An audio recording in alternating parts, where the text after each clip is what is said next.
The time is very short. My father-in-law Capulet will have it so, and I am nothing slow to slack his haste. You say you do not know the lady's mind. Uneven is the course. I like it not. Immoderately she weeps for Tybalt's death, and therefore have I little talked of love. For Venus smiles not in a house of tears.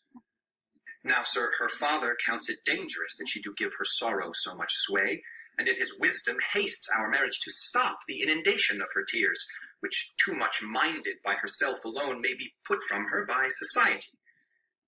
Now, do you know the reason of this haste? I would I knew not why it should be slowed. Look, sir, here comes the lady toward my cell. Good friar. Happily met, my lady, and my wife.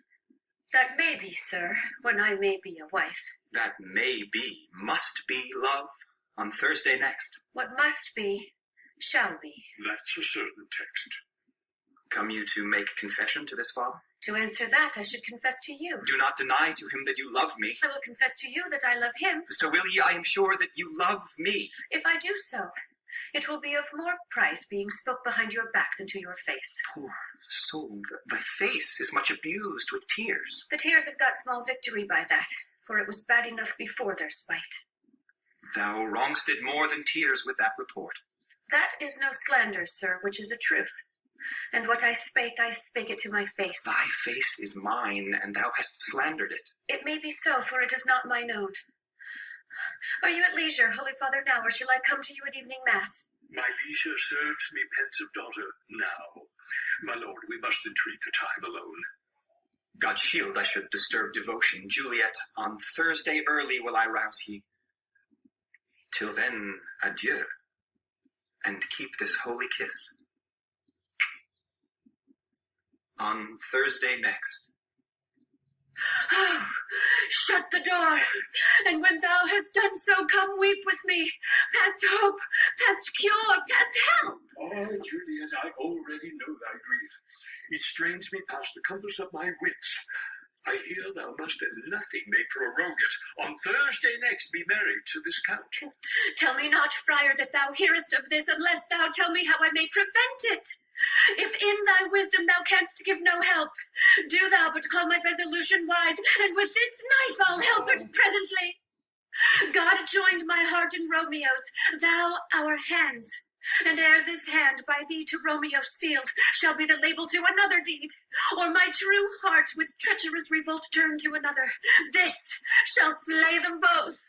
Therefore, out of thy long experienced time, give me some present counsel, or behold, twixt my extremes and me this bloody knife shall play the empire, arbitrating that which the commission of thy years and art could to no issue of true honor bring.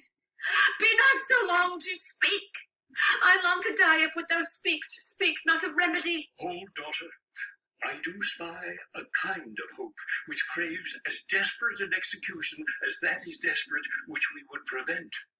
If, rather than to marry County Paris, thou hast the strength of will to slay thyself, then it is likely thou wilt undertake a thing like death, to chide away this shame that copes with death himself, to escape from it. And if thou darest, I'll give thee remedy. Bid me leap, rather than marry Paris from off the battlements of yonder tower, or walk in thievish ways, or bid me lurk where serpents are, chain me with roaring bears, or shut me nightly in a charnel house, or covered quite with dead men's rattling bones, with reeky shanks and yellow chapless skulls, or bid me go into a new-made grave and hide me with a dead man in a shroud. Things that to hear them told have made me tremble, and I will do it without fear or doubt, to live an unstained wife to my sweet love. Hold then. Go home, be merry, give consent to marry Paris. Wednesday is tomorrow night.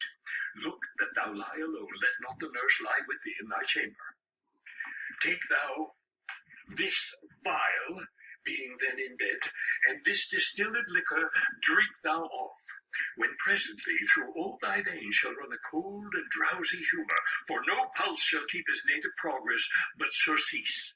No warmth, no breath shall testify thou livest.